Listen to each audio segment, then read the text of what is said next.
Hello everyone, welcome to my new channel. আজকে যাবো আমি আমার প্রিয় দুটি জায়গাতে। চলুন আপনাদের সাথে পরিচয় করে দিই। তো প্রথমে আমি চলে গিয়েছিলাম বুলবুল লন্ডনীতে। বাড়িটা কিন্তু অনেক সুন্দর, আর বাড়ির গাছপালা এবং অনেক কিছু থাকার কারণে বাড়ির সৌন্দর্যটা আরও বেশি ফুটে ওঠে। কাঠগোলাপ আমার প্রিয় একটি ফুল, আর কাঠগোলাপ থাকার কারণে আমি বারবার বাড়িতে যাই শুধুমাত্র এই কাঠগোলাপের জন্য। কাঠগোলাপ গাছটিও কিন্তু অনেক সুন্দর, আর সেই দিন অনেকগুলো কাঠগোলাপ ফুটেছিল। বাড়িটা আপনারা দেখতে পাচ্ছেন কিন্তু অনেকটাই সুন্দর।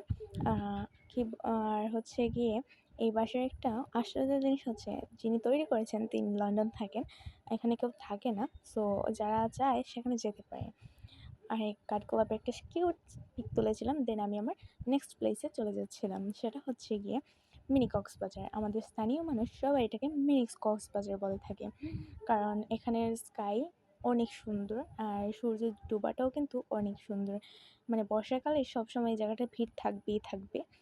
দেন আমি হচ্ছে গিয়ে সেখানে আমার ফ্রেন্ডদের সাথে গিয়েছিলাম অ্যান্ড অনেক মজা করেছি এখানে। আমি আসলে আমাদের ফ্রেন্ডদের অ্যান্ড মানুষের অনেক ভিড় থাকার কারণে অনেকগুলো ক্লিপ নিতে পারি নাই। স্কাইটা আপনারা দেখতে পাচ্ছেন অনেক সুন্দর, আর মেঘের কারণে একটু ঢেকে গিয়েছিল, তাই সূর্যটা এত ভালোভাবে দেখা যাচ্ছিল না। দেন আমি আমার বাসাতে ফিরে আসছিলাম। ধন্যবাদ। যদি ভালো লাগে থাকে সাবস্ক্রাইব করবেন।